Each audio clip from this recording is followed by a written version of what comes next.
Talk Radio. All aboard! The Clio Exchange Express is leaving the station.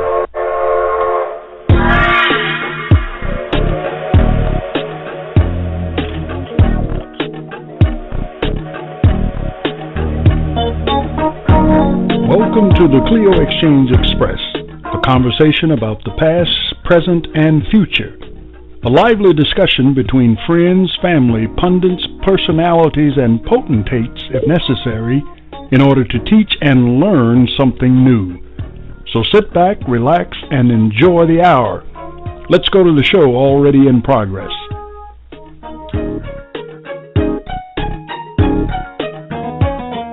All right. Well, hi there. Here we are again, George. Hi. Welcome on board the Clio Exchange Express. I'm Lou Phillips, one of your host conductors for the day, and just wanted you to know up front that we're still going to live up to what we've dedicated this show to do, and that is to make life stops that will educate, inform, and inspire. But we're going to do it a little differently today, and that is I'm going to occupy the center of the circle, and my two co-hosts are going to take on the mantle of doing the interview today. And joining me as usual is my friend from jolly old England, George Chandler, and Rudy Rollins out of New Brunswick, but happens to be in Las Vegas today. Hello, George. Hey, how you doing? How you doing? Good to be here on the Clio Express. We're looking forward to a wonderful, wonderful interview today. And I'm looking at my watch. I'm hoping that Rudy is going to make it. I think he might be running a little late, but let's just hope he makes it. Yo, man, I got a phone. I gotta go. Hey, man, I'm here, man. I had to break away for a minute, man. As you know, I moved to Las Vegas, right? And you know, in Vegas, some things stay in Vegas. I didn't want my money to stay at this table. So I had to get up real quick and make this best. It was real hot at me, boy, 'cause I was on a roll, man. But I'm here. So what's going on, man? I'm ready. Well, welcome. Good to have you, man. Good to have you. What's the weather like there? What's the weather like there in Vegas? Nice and warm, in the 80s, man. Very comfortable, actually. Very comfortable. Oh, I like it. Listen, I just gotta ask you a little question here. What did the horse say when it fell over? I'm dead. I've fallen and I can't giddy up.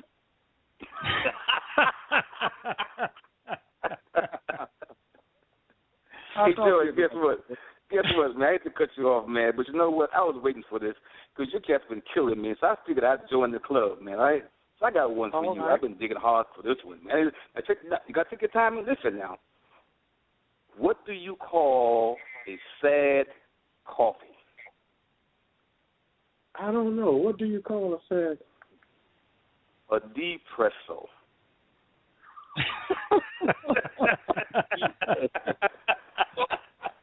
Oh, hey, how was that? How am I doing?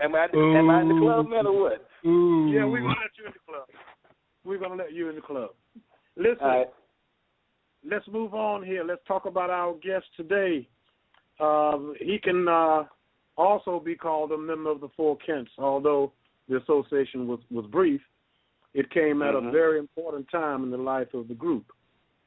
He was born in a small East Texas town and raised in an even smaller West Texas town by the name of QUANAH. He was the second of 5 children born to Alice Lane, who essentially raised her kids as a single parent, an industrious household led by a woman who developed and ran her own business to keep the family going. As a youngster, his favorite pastime was playing army with his friends and daydreaming about one day traveling and becoming a businessman. This combination sort of became the foundation of the man he ultimately grew up to be. Athletics were very important throughout his life, and he even fancied himself to be a promising star in baseball and basketball, but found out soon after expanding his competition that his skills were far below the real deals. And so, in 1966, he joined the Army as a way of seeing the world and getting a sure way to a higher education. The Army gave him that and so much more. Ladies and gentlemen, please welcome Reverend Lou Phillips. All right. Yay! Phil? Hey, how look you here. doing?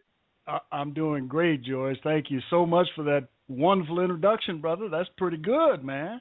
Couldn't have said it better myself. It was really and George, a very, very dear friend of mine.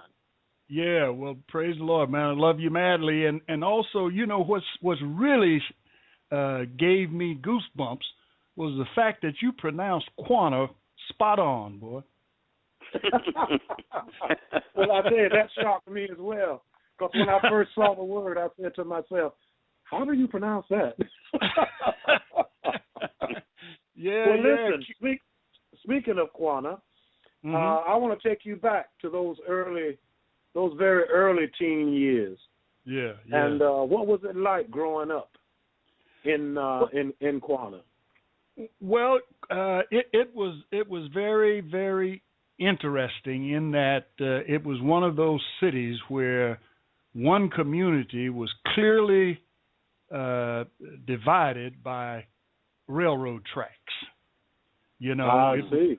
Yeah, you've heard of those communities where you guys live on the other side of the tracks. Well, QUANAH was just that kind of town because one of the largest train operations in the country, Fort Worth and Denver, was the name of the train line, came right through the heart of QUANAH, and it was a dusty little town on our side because it seemed to be convenient for the city to stop laying asphalt when they got to the other side of the train tracks, if you know what I mean. I know exactly what you mean.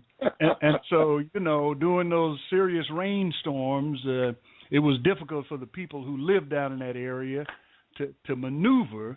And so ultimately, though, I must admit, the city saw fit to bring gravel down there and spread it on the street so tires wouldn't get stuck and those Negroes could get to work. Yeah. Well, let me ask you this. What was the schools like? You know, those early school years. Yeah. Well, the school was obviously segregated, and we had one schoolhouse in our community that was large enough to cram in all 12 grades, okay? And so you would have, in some situations, one class going on the other side of the room while the other class had to sit there and study, and the same teacher, once he finished with that class, would just simply turn to the other side of the room and start teaching the next one, which would be the next grade, of course. And So from the first grade to the 12th grade, we probably traversed no farther than 1,500 square feet, okay? So it was a very small facility that later on, you know, there was some additions made to it that gave the teachers more room to operate in because, you know, the little community began to thrive. It was more of an agricultural kind of community. The population went up in the fall because relatives and others from other parts of Texas would come there in order to provide employment or gain employment with the local farmers who grew cotton. And one of the business operations in QUANAH was focused on cotton seed as well as cotton itself. I know you boys are city boys. You never done anything like pick cotton, pull cotton. Yeah, right. Yeah. But I can. I wore cotton shirts. Oh, you wore cotton shirts. Well, you know, you can thank me for a lot of that, okay? Because let me ask you something. I'm sorry. Yeah, I was just going to say, as a youngster, I pulled an awful lot of cotton, man, during the fall season. In fact, our principal at Frederick Douglass High School in QUANAH, Texas, would let the students out in the fall to go and pick cotton. And so we would take like a month or 2 months off from school to go pick cotton. And our principal was the overseer for the guy that owned the farm. So it was really something, man. Now during this time when you were growing up, was also the beginning of the civil rights movement as well. How old were you when you first became aware of the civil rights movement? Well, by the time the civil rights movement came around, I must have been about 15, 16 years old and living in Dallas. So during my years in QUANAH, civil rights was, it's strange to say, man, but it really never was an issue. We knew that there had to be a better life than what we were experiencing because we were seeing folks on the other side of the track living pretty good in nice houses and all of that. And but when I'd look at my family, my mom was doing things that allowed her to get to where she could buy her own property and then buy her own house. And, back then we didn't do a lot of building of homes. We'd buy them on the other side of town and then have them moved lock, stock, and barrel from that part of the community over across the tracks, And all right. You mentioned something about you moved to Dallas? Dallas, yeah. All right. Rudy, come on in here. And we got him in Dallas now. Let's see what we can find. What else we can find out? Well, I was going to ask you, man, at the early part, what is your fondest memory of Dallas to kind of motivated you to move on? Or what was it about Dallas? Or was Dallas the place that you decided to have a dream and a vision, or was it before that? Yeah, that's a good question, Rudy. It was before that, actually. My mother passed away at age 15, and at the time that she passed away, my younger sister was 4, and the next sister up was 6, I believe. And so we were relatively young when she passed away. My little brother was about 9, and so. During all of this time, the principal of the high school decided that he really wanted to impact my life. My brothers and sisters, their father was in the house. My father was not there. And so I became kind of the odd man out, if you will, after my mother passed away. And so my principal took an interest in me, and he had always had an eye on me because I was an outstanding basketball player. I was a singer and competed in state competitions, as a soloist and all that kind of stuff, and ran track. And he was a standout athlete during his years at Bishop College, and so he kind of set the example for me to look at. At the age of 14, 15, 16, 17, like that. And then also much younger than that, earlier than that, that train track that I told you about, I used to lay in my bed at night and hear the train go by and dream and wonder about, because I'd look out my window and I could see the cars passing by with the lights on and people sitting in their seats. And I used to wonder, where are they going? What is down there that, there's got to be something there, because every day this train comes by with people in it. And then it moved from that to when we would play Army and that kind of thing, and I'd get tired and we'd take a rest. I used to lay back on the ground and look up in the sky, and I'd see these contrails going across the sky. And I used to wonder, I knew it was a plane, but I used to wonder, where in the world are all these folks going? I want to go there. And so that was kind of the genesis of giving me an inner desire to become something that I didn't know what the heck it was, but I knew there had to be something else. And the closest thing I could see to what that something else was my principal. His name was Jesse David Stringer. He's since passed on, he and his wife, but they had no children. And so I essentially became kind of their little project. He used to buy me Easter clothes. You know how on Sundays you used to get those new coats and all that kind of stuff. Well, he always made sure that I had something new on Easter Sunday, and so he kind of became my role model during those early years before going to Dallas. That's a fantastic story. Yes, fantastic story. I mean, you answered all the other questions I was going to ask you. So at this point, you decided to join the Army, right? After did you get drafted? Well, I didn't get drafted. I decided to join the Army after getting to Dallas and, and hitting these hobnob jobs. I can remember one job I worked as a janitor in Texas Instruments. And, I used to push the broom, man, and I'm looking at all these folks going by me, and they're sitting in these offices with their, just clean and neat and driving these cars, and I'm pushing a broom, man, and I'm saying, there's something wrong with this picture, and I was always an a A-B student in school, so I had a few brain cells that would function properly, and so I got so frustrated working at the main operation of the company that I asked to be transferred to the warehouse so I could be around folks that I could feel like I was a little bit better than, and moved to the warehouse to sweep floors.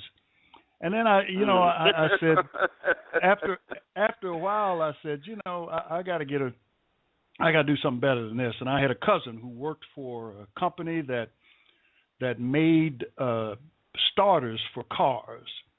And so he was always, dressed neat in a nice little uniform. I was like those folks you told me about in London, George, that liked to wear uniforms and felt like authority. Yes. And so I saw that uniform as being an image of authority, and I said, I think I'm going to go work at his company. And so he got me a job there. Well, lo and behold, I didn't realize that where you had to start was in the area where they would bring in old starters that had to be stripped down so that they could be reprocessed and cleaned. And, man, it was the most greasiest job, nasty job I've ever seen in my life.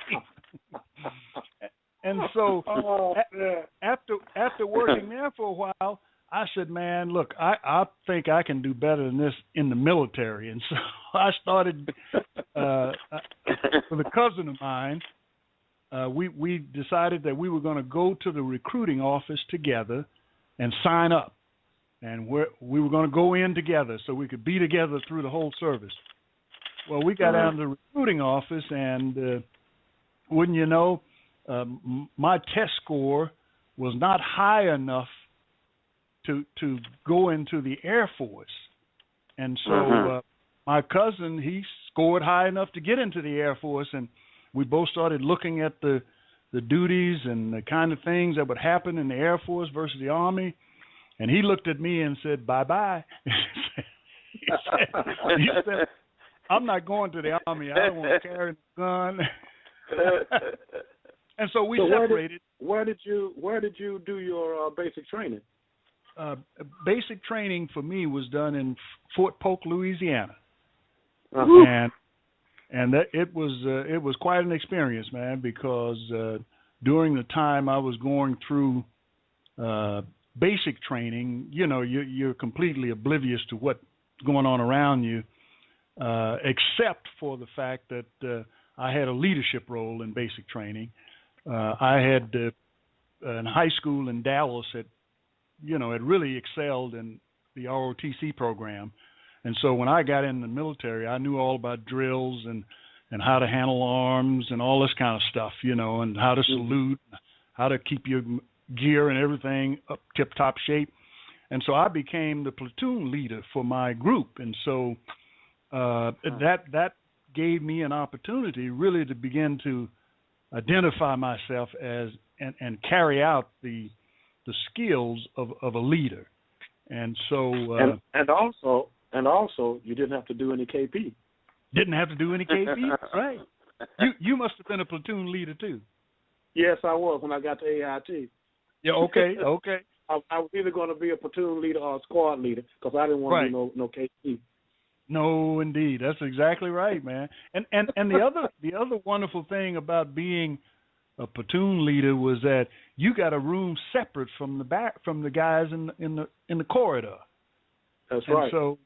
So I'd have a room like the drill sergeant, man. You know, it really gave you a sense of empowerment, and it gave you a lot of free time. And so being at Fort Polk, you know, I had a chance to really explore other towns, you know, weekend passes and that kind of thing. But the other part that was going on at Fort Polk at this time was the beginning stages of preparing soldiers to go to Vietnam, because the main training facility for troops who were going to go into battle in Vietnam was a place at Fort Polk called Tigerland. And man, we used to, you know, late at night, we'd hear these guys out drilling and going through, you know, combat exercises in Tigerland, because it was just across the fence from where my barracks were, you know. And I'm thinking, Lord have mercy, I don't want to go to Vietnam. I don't want to go through Tigerland.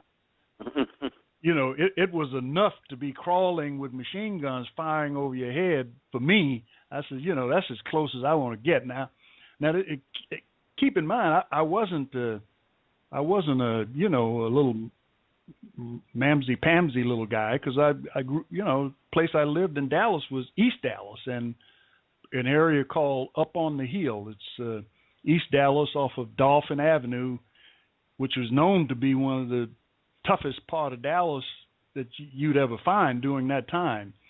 And so folks would avoid with great energy to try to avoid going through that area called Up on the Hill. And so I wasn't naive, but man, it was just something about those drill sergeants and the way they treated you, and the kinds of things that you had to go through without much thought, that really kind of had me saying, I don't want any part of Vietnam, you know. I know exactly what you mean. Now, you're in the Army now. You finished basic and you finished AIT. Now they're sending you. Where are they sending you? Well, first orders I got came in with an assignment to go to Vietnam. Those were my first orders. And then just a few days later, man, and I could never figure out why, they were changed to Italy. And I don't need to, and I think it had a lot to do with praying uncles and aunts, because, you know, I came out of a very deeply religious family, particularly on my father's side. I had a lot of on the other side of my family, on my mother's side, I had a lot of folks going the other way, but on my father's side, we had just many preachers and sisters who were saints in the church, and so they were praying a lot for me, and I knew that had a lot to do with the changing of those orders so quickly. And and in short order, man, after advanced individual training, AIT, I got an assignment to go to Vicenza, Italy. And, you know, like most, you know, country boys, and that's essentially, even though I lived in Dallas, this big country town during those days, I didn't have a clue what that meant, okay? I mean, I knew about the Colosseum and Caesar and all that, but when you start relating it to people, I didn't even think about an Italian, you know. Well, listen. I think I told you a couple of weeks ago when I got my orders to go to Italy. I said, "Great!" It never dawned on me that they spoke a different language. Right. I don't know why. I mean, I knew about Italian. But it just never dawned on me that a whole people could speak a different language to English. Yeah, right. I mean, and I, you know, the Italians I knew were Dean Martin, you know. Yeah. That's listen, man. And Lou, you know, when I found out 40 plus years later why I didn't go, I was the last Private Ryan. I was what they call Private Ryan, that movie. Mm-hmm. I was the last male to carry my name. And one of the things that was a lot of reasons some guys didn't go, because you were the last male to carry the name, they wouldn't send you. Yep, that's exactly right. That's exactly. And that's what I found out years later why I didn't go to NAM. Yeah. Mm-hmm. But let me ask you this here, man. Sure. Once you got to Italy and kind of settled down into your, what company was you in, by the way? 560th Signal Battalion. Okay, what was your duties and what was your duties there? Did you still use your expertise? oh yeah, absolutely. I during my entire time I served in Italy, I always had a room to myself because I went in. Talking about privilege. I went in, positioning myself as a standout trooper. You could go. I was one of those guys. You could walk up to my bed and flip a quarter on it, and it would bounce. So. Wow. So, and my shoes will always shine. My, my foot locker was always positioned. Now I got to tell you, I paid some guys to keep it that way for me, and I paid them, and got gum and all that kind of stuff, so the stuff would stick and stay in that place. And so, so I was always striped. Whenever they do those last minute inspections, you never had to worry about me. And so I earned the spot. And then I worked out of the headquarters office for the commanding officer of of our unit. And so my skills, typing, and so I learned to type in high school, and I could do 100 words a minute and all that kind of stuff. And I understood, center structure and all of the stuff related to writing good letters, and I was always at the job early and stayed late, and all that kind of stuff, right? And I volunteered. Let me ask you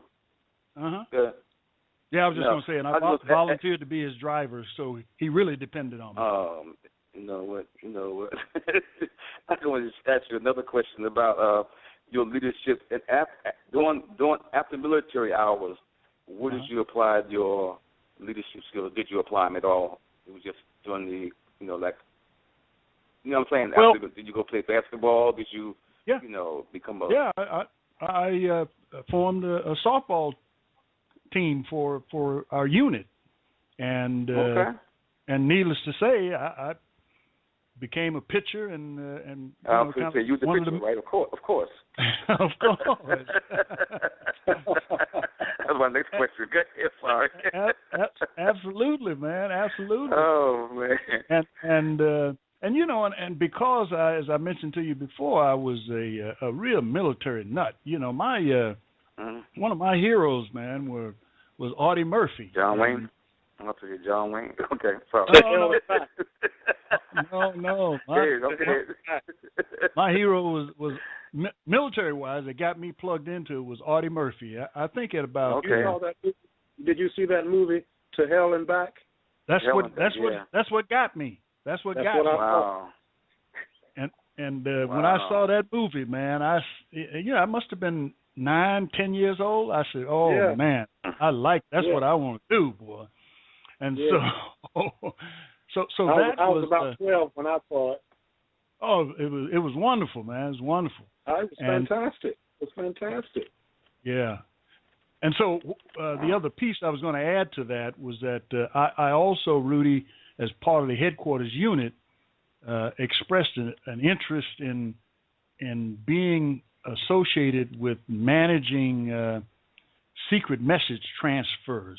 Because in our unit, 560 Signal Battalion, we used to have a communications vault that was part of the network of locations in Europe that monitored communications electronically of other countries.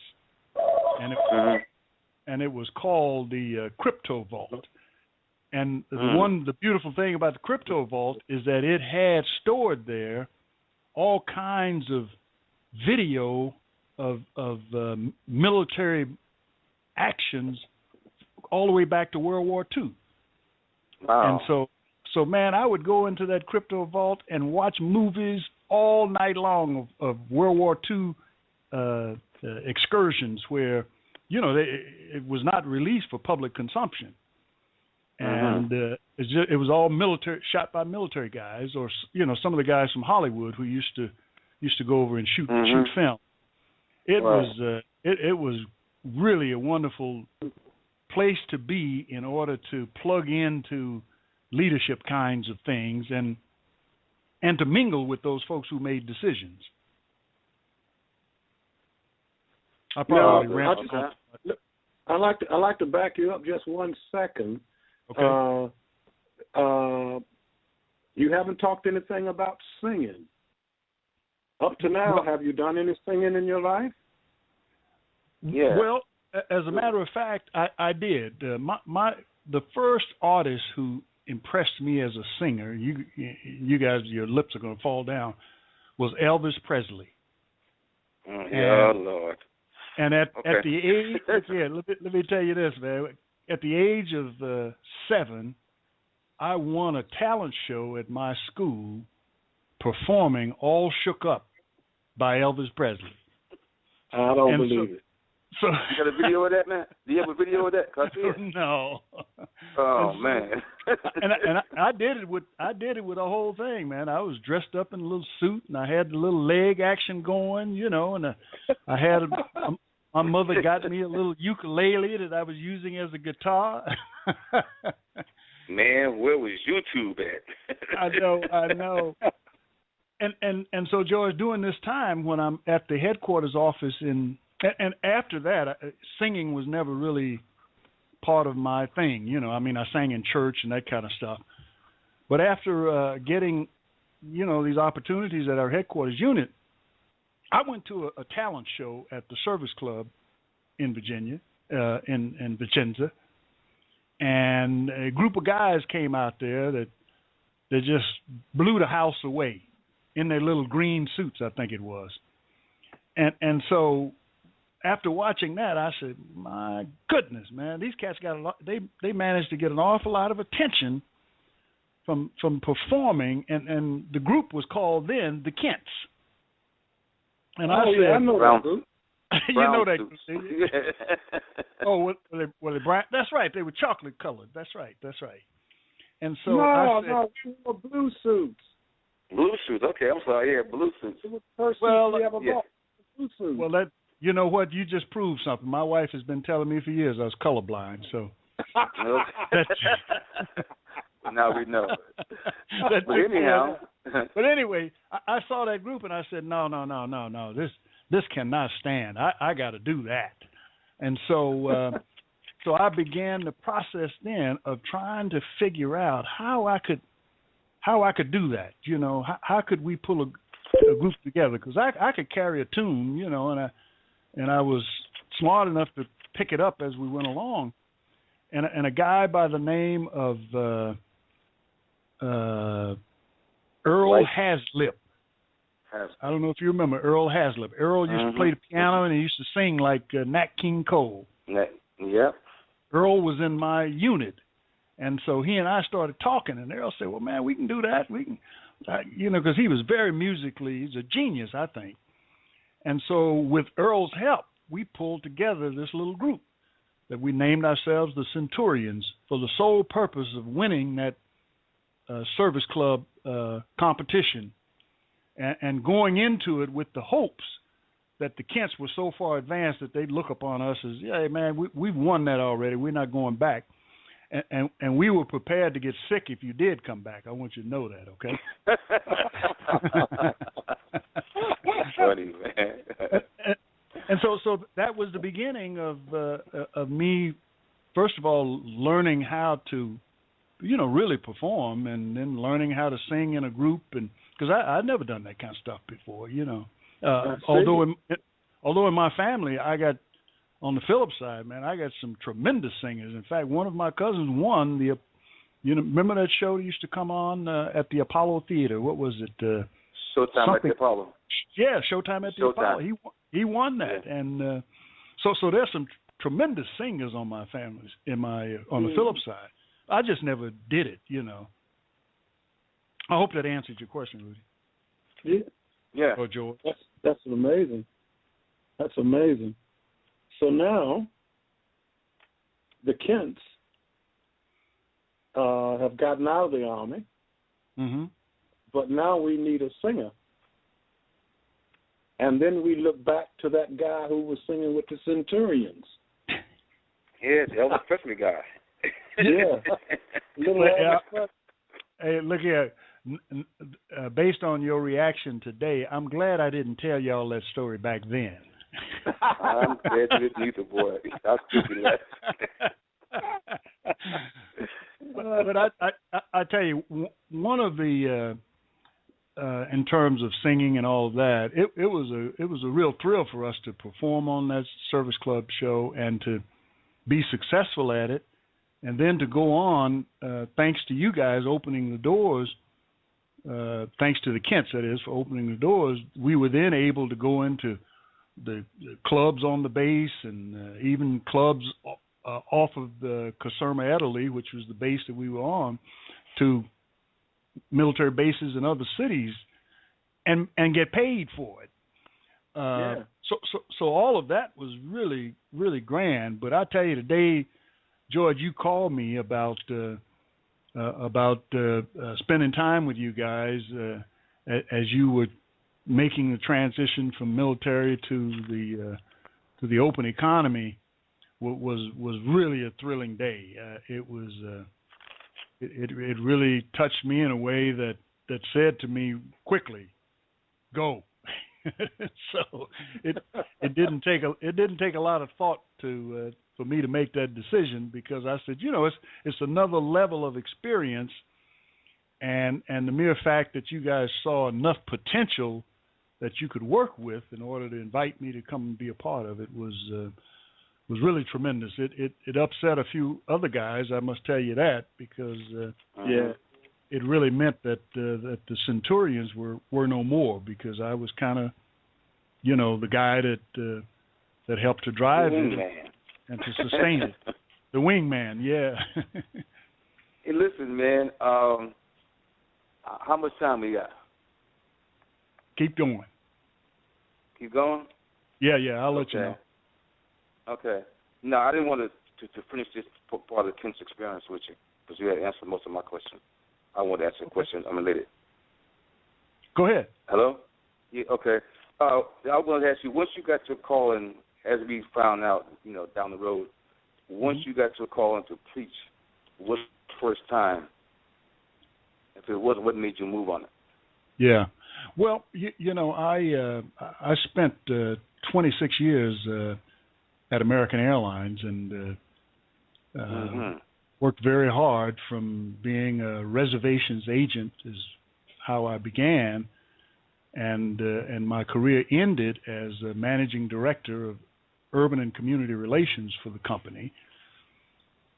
And that department, urban and community relations, which I don't think is called that any longer, I started that department from developing a white paper that I presented to our senior vice president of marketing, who was working to try to keep me with the company. It was one of those things that I'll stay with the company, but here's what I would like to do. And and after completing the cycle of our deal, I kind of said, it's time for me to move on, because the management structure had changed, and folks coming in, you know how it is, they want their people in certain jobs, and so your challenge becomes more and more difficult. And I was operating out of Washington, and they wanted me to move to Dallas, which is where headquarters office was. And I said, that's not for me. I said, because he asked me why, and I said, well, primarily because if I move to Dallas, I'm going to be under somebody's thumb, and I can't operate that way. So I had to make a decision. And one day on my way into the office, after wrestling with it for several weeks, something told me, says, this is it. And by the time I got to my office, I picked up the phone, called him, and said, hey, look, I want to let you know that I'm tendering my resignation, and here's the deal I'm prepared to do. And they wanted to fill that job, and so they did the deal. And in the process of that, my daughter was going through an issue, and I went out to deal with that. She was in college, and the issue that one night I was in prayer, and I told God, I said, if you fix this, Lord, I'll stop running, because I've been running for a long time. Okay. And I tell you, Rudy, the very next day, he fixed it. And my wife will tell you, if you talk to her, when I got home, man, I was sitting at the table telling her the story. I said, I can't run anymore. And I started crying. She said, well, what are you crying for? I said, because I know if I don't stop running now, something tragic is going to happen. So my days of that is over. And so that was the beginning of it. And the year that I retired from American, the 2 weeks before my final day, I gave my first sermon at my church. And a year later, just about that same day, I married my daughter off. And so, so that began my walk with God. And, I retired in 2000. So I've been towing the line ever since. And his quickness on answering my prayers has been steadily increasing. So, he did that one overnight. He's doing stuff now for me within the next hour, So. Do I have time for one more, or you want to enjoy it? Do I have time for one more? Yeah, of course. No, I just said, being around you for as long as I have, one thing I noticed about you have a very caring and giving heart, man. And I just want you to shout out to the listeners. What would you tell someone that have a dream or seeking a goal, what they should look for? Yeah. Well, thank you so much for that. And I have, just by way of commenting on what you said, I have always wanted to come forward with a Barnabas kind of heart. Barnabas was one that always encouraged other people and always cared about. When they were trying to write the Apostle Paul off as being someone who hadn't changed, he was the one that said, no, it ain't like that. Okay. And so I've always had that kind of heart. And even during my professional career at American, and now I spend and gain all of my joy from helping other people. And so at the heart of what I would say to someone looking to reach their dream is to figure out what you can do to enrich and improve the life of others, whether it's somebody that's close to you that you know or someone that you don't even know. And out of that will manifest all of the things that you need in order to achieve whatever goal you may have before you. Because during the process of you helping others to get what they want out of life, somebody is watching you that can help you get what you want out of life. And if you're doing that with a measure of sincerity that, that breaks through all of the clutter and all the confusion that we all live with, trying to figure out whether a person is real or not, when you're doing it out of sincerity, it'll break through. And people who are important to you achieving your goals will see it. And I got to tell you, man, it's amazing how energetic those people will get behind you and pushing you to where you're trying to go. So that's kind of what I would say, Rudy, is get your vision clear in your mind in terms of where you want to get to, and then do whatever you can for others to, as you begin to move toward your goal, and the rest will take care of itself. Because nobody gets there by themselves. You know that, right? The only master creator is the one that created you and I. So we can sit and tinker and all that kind of stuff, but you got to have help from somebody. And great words of wisdom, man. Great words.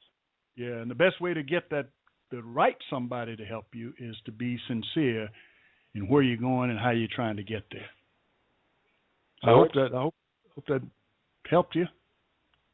Yes, sir. I just, the listeners and for me, you know, those great words of wisdom, man. I take that to heart. Yeah, and this whole ministry thing is a critical one for me, because when I talk about where I'm trying to go, I'm at that stage in life where we're laying up rewards. For me, is placing them someplace where man or elements can't destroy it, and that is laying my rewards up in glory, right? So all the stuff I do now is focused on legacy building. And legacy building is saying that I'm working hard to help other people, not for me to get the joy out of it, but to show those whom I love, those that are in my family, those that are my friends and associates who are watching me, that this is what it's all about. So that my grandbabies, when they say something about me after I'm gone, will say, you know, they call me Poppy, and other ones call me Papa, that he was, you know, he spent an awful lot of time trying to raise money for people who are hungry. That's my focus now, is helping food banks around the country do what they can to help the needy, because, you know, the Bible said the poor will be with you always. So somebody needs to be working to help them, okay? So they'll be able to say, what I remember most about him was that he was always trying to do something to help somebody else. And I think a lot of my friends over the years, that if you were to call them up today to ask, how long have you known Lou? Well, 25, 30 years.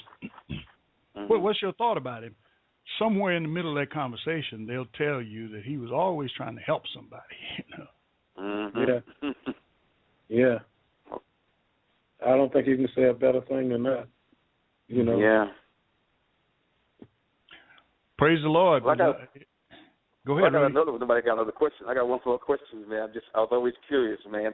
I mean, I gather. Well, what prompted the birth of the Clio Express? You almost gave some of that, but what prompted that exchange? The whole. So I noticed you are on your Facebook, man. You know Colin Powell. I mean, you knew him. You've been around a lot of people, man, and you know, just what prompted that stuff, man? And you know. Well, I tell you, man, it was a good question. I'm glad you brought it up. Sitting at the table with my wife many years ago, she asked me the question, what is Black History Month all about? And I couldn't answer. I couldn't give a definitive answer.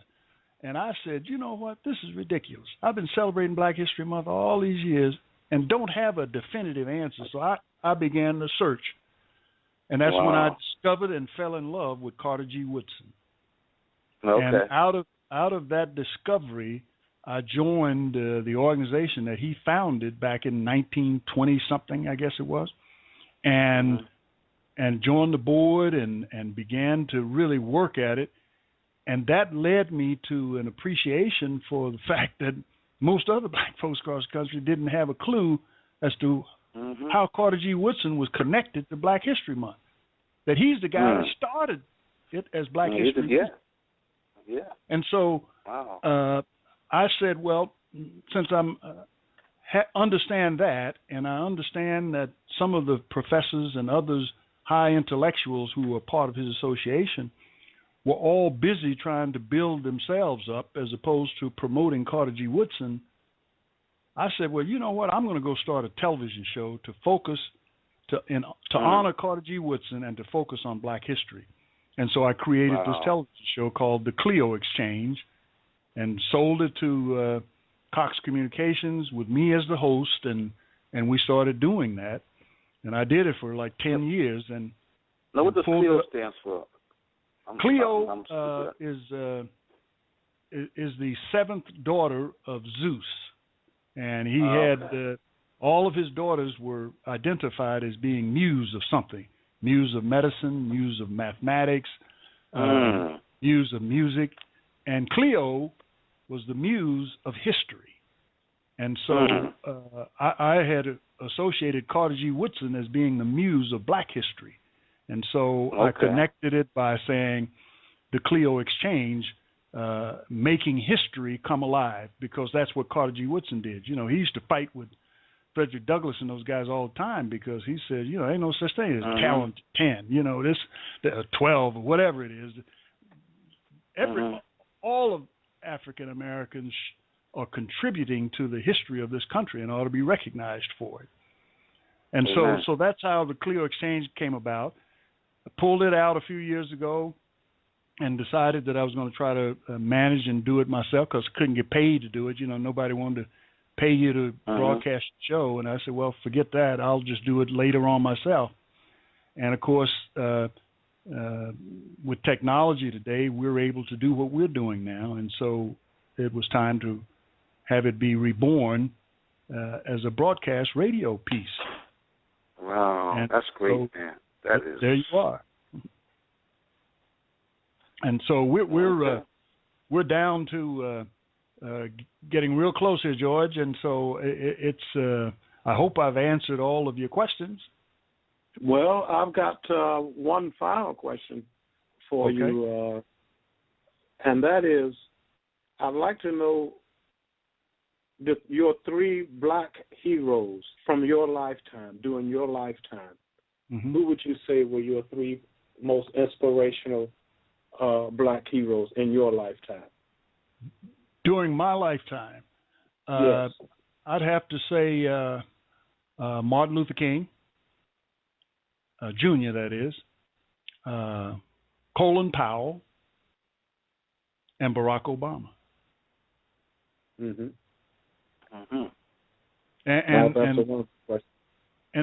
And I focused in on those areas because of the importance of the political and social system in the world in which we live. If those places aren't populated by people who are strong, courageous, and care about us, everything else doesn't matter. Yeah, that's right. And so I would also, as as kind of a final comment from me, would say that it's true for all people, but it's especially meaningful, I think, to African American males, that this thing that we have going, this brotherhood, this unconditional love for one another that is within our group, is critically important for you to find out how to do this. Because our relationship go back to the mid-'60s, and it isn't getting weaker; it's getting stronger. So much so that even when we are not speaking to each other for a year, when we come together, as we have for the past 16 years or something like that, it's as if we just left each other yesterday. Yeah. And so I would encourage folks to figure out how to build those kinds of bonds, because it only fits in with what what Christ left as a mission for his disciples. He said, "Love one another," right? And this is, and not just love one another any old way. He says, "As I have loved you," and that whole thing was unconditional, and I think that's what we have. We've all had different pathways we've gone down in our lives. We all have something to contribute to a conversation that has value and worth to those who are listening, and we are non-judgmental. Yeah, doesn't mean we don't disagree, but we disagree without judging. Yeah. And so that would be my final comment to the listening audience: is figure out a way to do that. And all right. You'll be happy now and happy throughout eternity. Okay, well, that's wonderful, Lou. It's been wonderful having you as a special guest tonight and putting you in the hot seat for a change. Now, I've got just a little bit of comedy relief if anybody's interested. Lay it on me. Wondering what you asked. Okay. I was sitting in the doctor's office the other day, and I overheard this conversation. It went like this: Doctor, I think I'm a dog. Take a seat. I can't. I'm not allowed on the furniture. Is that it? That's it. But George. Yeah. I got to drop one more on you. You can't leave me hanging like that. Here's one for you. How do you make holy water? I don't know. How do you make holy water? You boil the hell out of it. On that note. And on that note, let me just say thanks everybody for joining us on the Clio Express. As usual, it's been a great ride, and will join us again next week for more of the same. Toodle-doo. Okay. All right, guys. That's beautiful, man. George, you still there? Yeah, I'm still here. Okay. Who just hung up? Rudy hung up. Okay.